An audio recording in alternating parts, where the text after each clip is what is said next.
Buenos días a todos, Dios les bendiga en esta noche. Es para mí una gran bendición de nuevo estar con ustedes compartiendo la palabra del Señor. En estos viernes estamos enseñando acerca del Espíritu Santo.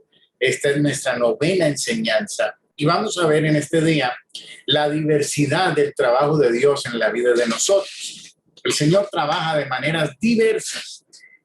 No podemos colocar al Señor, encasillarlo, y puede usarnos de diferentes maneras a cada persona en diferentes lugares.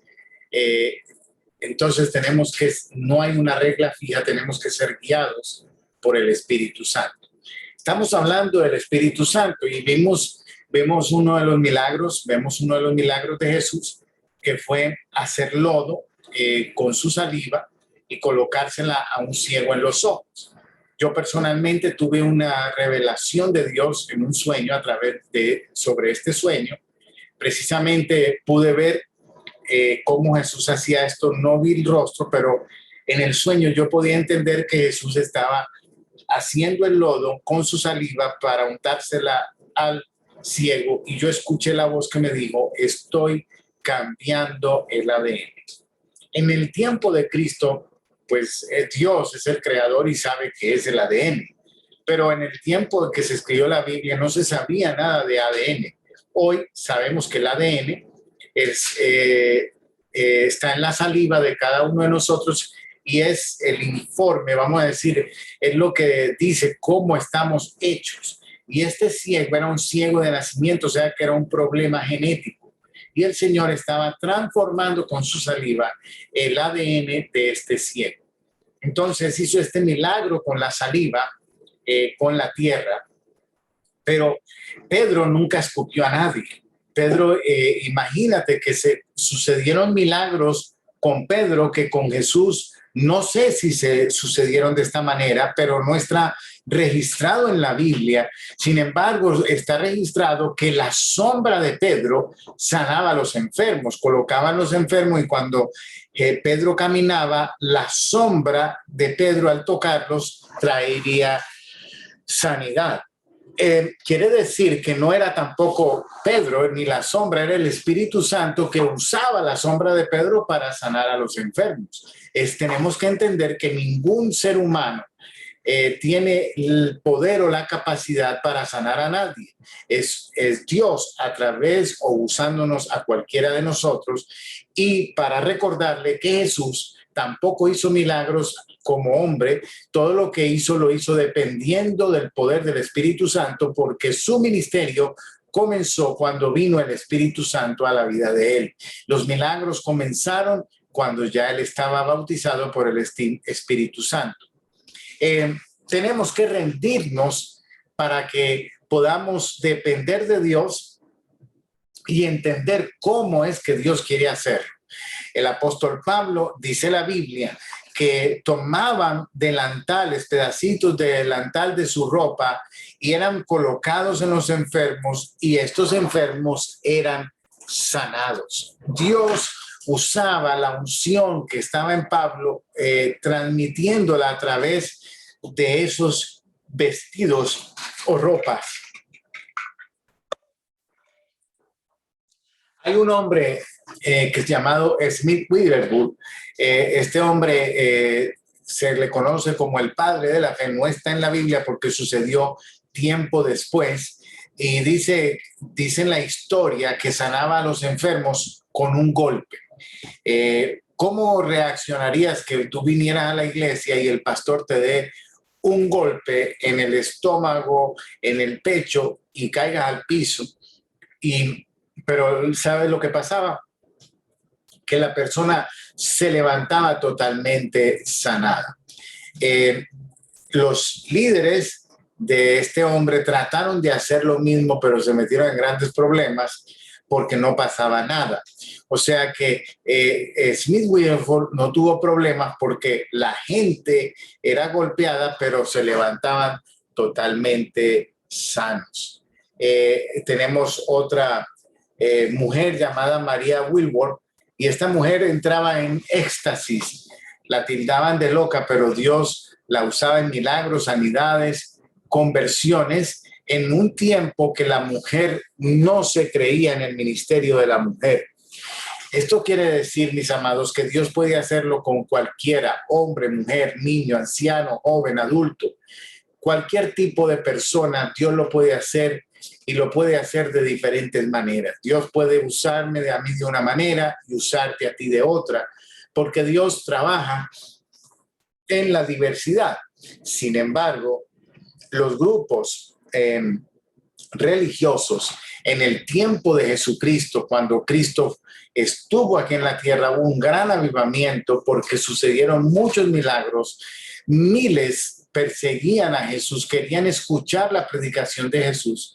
Realmente hubo un gran avivamiento, pero los grupos sociales, políticos y religiosos de la época de Jesucristo no creyeron en este avivamiento.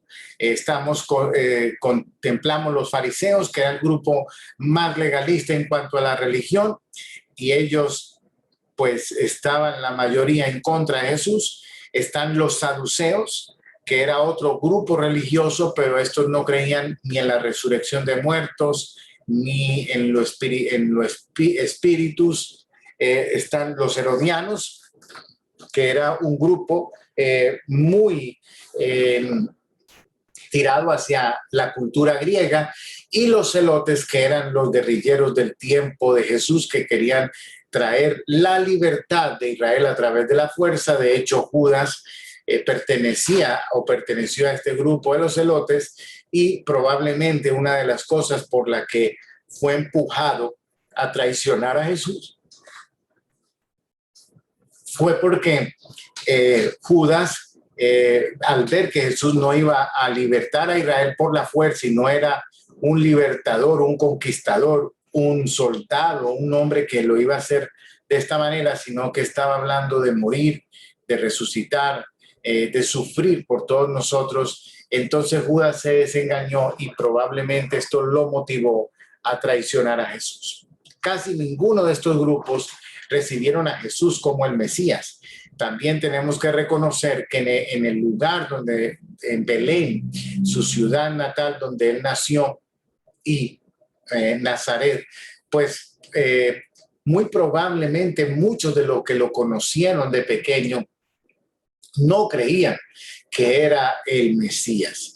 Lo veían como una persona, el vecino, el carpintero, el hijo de José, el hijo de María, pero nunca lo vieron como el Mesías. Dice la Biblia que en su ciudad no pudo hacer muchos milagros, pero el Señor llama gente común y corriente. Por eso muchos de los discípulos, o la mayoría de los discípulos de Jesucristo, eran simples pescadores, hombres comunes y corrientes, sin dinero, sin títulos, sin nada, porque los que tenían título y los que eran reconocidos, muchos no reconocieron a Jesús.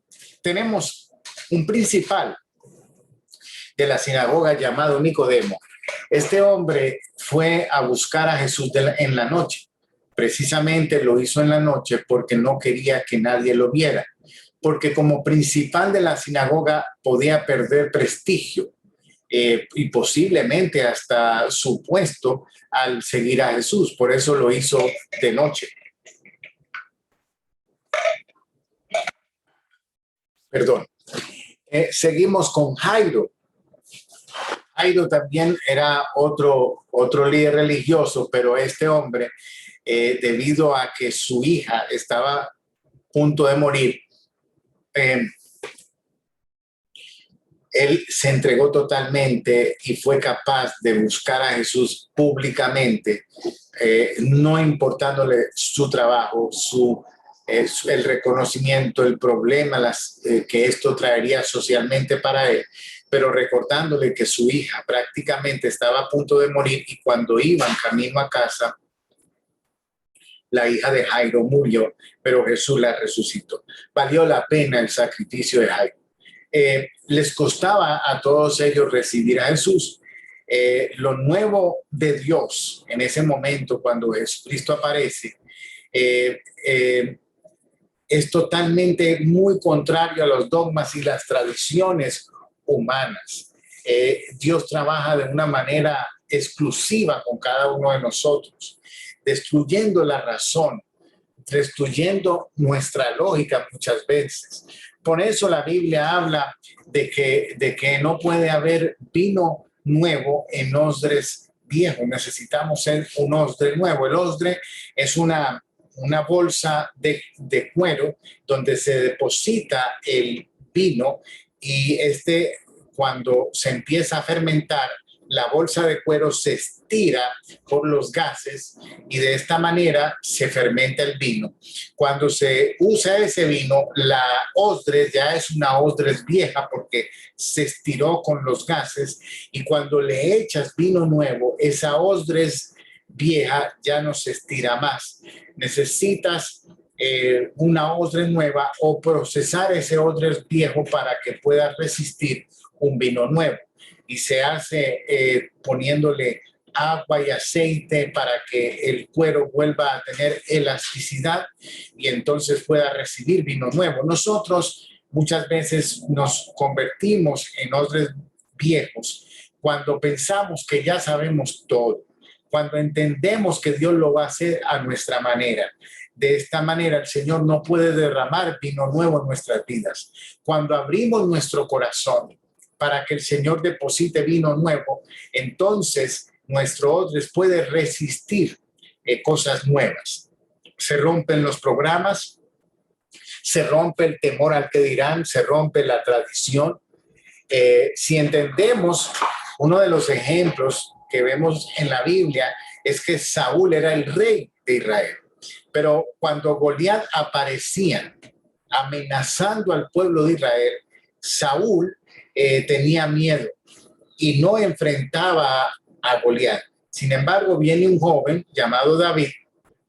Este está dispuesto a pelear contra Goliat y Saúl le ofrece su armadura.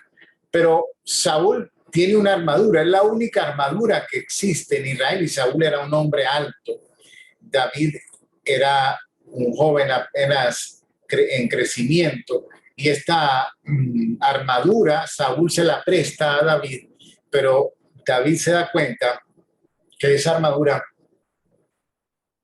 no le queda, que no puede prácticamente ni caminar, y él dice, no, yo nunca he peleado con esto, yo tengo que quitarme esta armadura.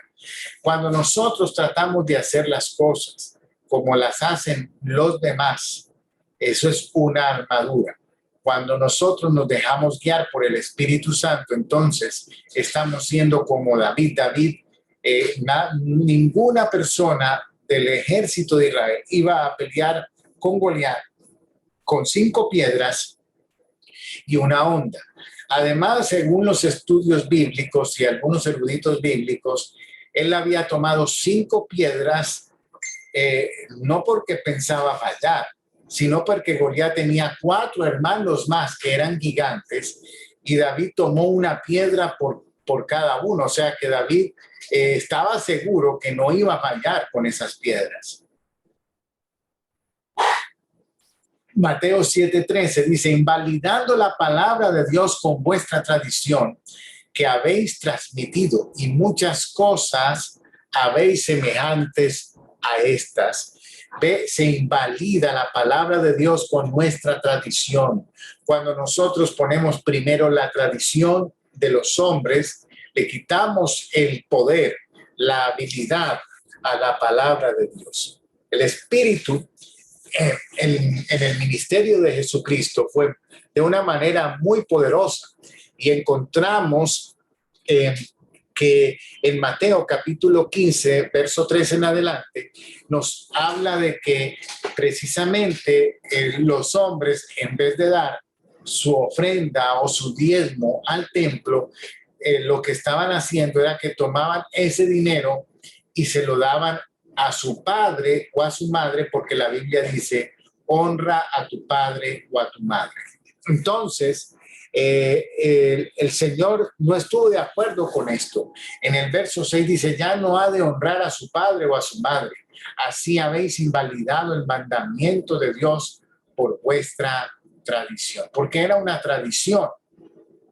Entonces, están invalidando el diezmo, es el 10% de nuestro dinero, de lo que ganamos, lo cual debe darse a nuestra congregación donde nos alimentamos espiritualmente. Y aparte debemos, bueno, cuando podemos, tenemos oportunidad, honrar a nuestros padres, pero no puedes tomar lo que es de Dios para usarlo para otra cosa, porque estás invalidando la palabra de Dios.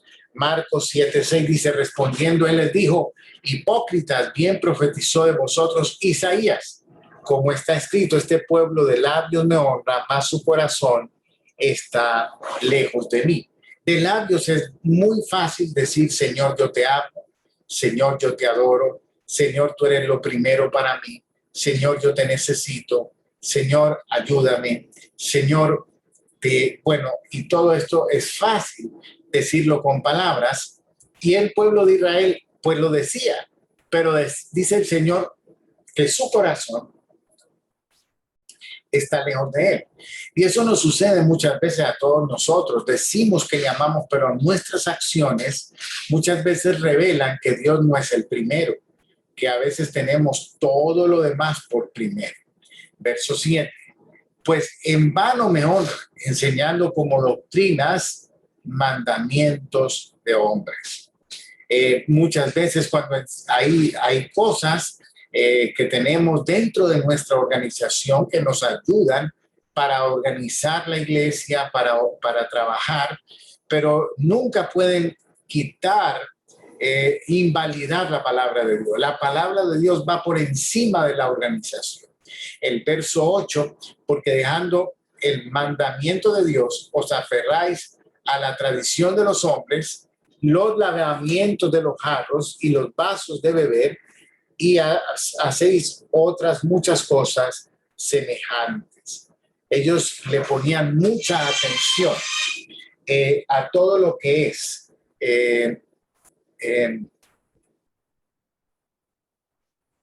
le ponían mucha atención a todo lo que son lavamientos de las manos, lavamientos de los jarros, y esto tiene su lugar porque es parte de la higiene, pero le daban más importancia a eso que lo que es el amor, la misericordia, la bondad, la fe.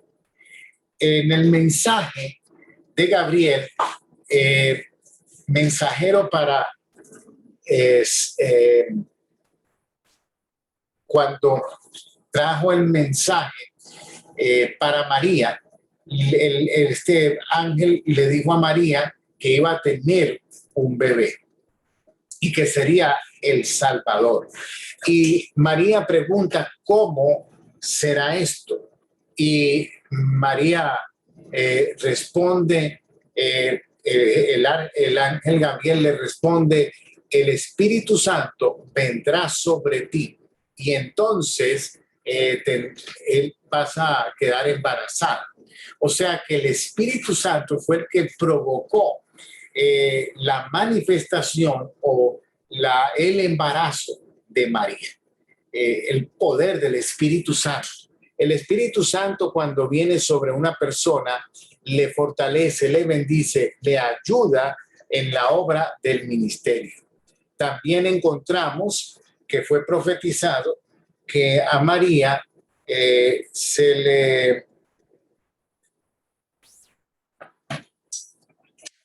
cuando María saluda a Elizabeth, dice la Biblia que fue lleno del Espíritu Santo. Juan el Bautista fue lleno del Espíritu Santo desde el vientre de su madre. Eso es un milagro maravilloso. Y fue profetizado. Se le dijo al papá de Juan que su hijo sería bautizado con el Espíritu Santo. De manera que estamos viendo en esta noche el poder del Espíritu Santo, la diversidad del Espíritu Santo, cómo el Espíritu Santo trabaja con cada uno de nosotros de una manera diferente, cómo necesita nuestra fe, cómo necesita nuestra dependencia y cómo Dios nos usa de una manera totalmente individual. Somos exclusivos. Cada uno de nosotros tiene huellas digitales diferentes. Esto para que entendamos que Dios nos ha hecho exclusivos. Tal vez nos parecemos, muchas veces en la familia tenemos parecido. Mis hijos se parecen a mí, pero también se parecen a mi esposa. Cuando veo los hijos de algunos de los hermanos de la iglesia, veo al papá y digo, se parece al papá, pero veo a la mamá y también digo, se parecen a la mamá, porque son el resultado de esa unión de papá y mamá. Lo que quiero decirle es que aunque aparentemente nos parecemos, nos podemos parecer físicamente en la familia o nos podemos parecer a alguien, inclusive gemelos, personas que nacen juntos, que están en el mismo vientre al mismo tiempo y cuando nacen son muy parecidos, que da dificultad saber cuál es cuál. Sin embargo, sus huellas digitales son diferentes y siempre van a haber cosas diferentes y características de cada uno. Esto nos habla de la exclusividad de cada uno de nosotros. Podemos imitar lo bueno de los demás. Pablo le decía a los discípulos, a la gente, sed imitadores de mí como yo soy de Jesucristo.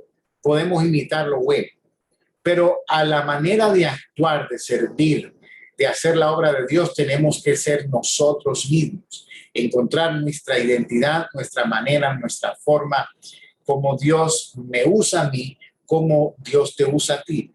Diferente manera. Dios ha puesto dones diferentes, trabaja de manera diferente. Entonces, en la diversidad es donde Dios se va a manifestar. Por eso, mis amados, tenemos que depender del Espíritu Santo para la obra del ministerio, para hacer la obra de Dios. En esta noche quiero pedirle al Señor que los llene con su Santo Espíritu, que el Espíritu Santo les bendiga de una manera grande y poderosa, que se manifieste en la vida de cada uno de ustedes. La próxima semana, del día viernes, y con la ayuda del Señor, continuaremos con esta serie de enseñanzas sobre el Espíritu Santo. Mañana sábado a las 10 de la mañana tendremos nuestros bautismos. No se lo pierda, vamos a estar aquí a las 10 de la mañana, vamos a tener un servicio especial de bautismos y después de esto todos los que quieran ir, vamos a ir a almorzar a un diner aquí cerca a compartir. De manera que están todos invitados, que Dios les bendiga mucho y nos vemos mañana en los bautizos. No vamos a tener cápsula mañana, vamos a poner los bautizos en directo. Muchas bendiciones. Feliz noche.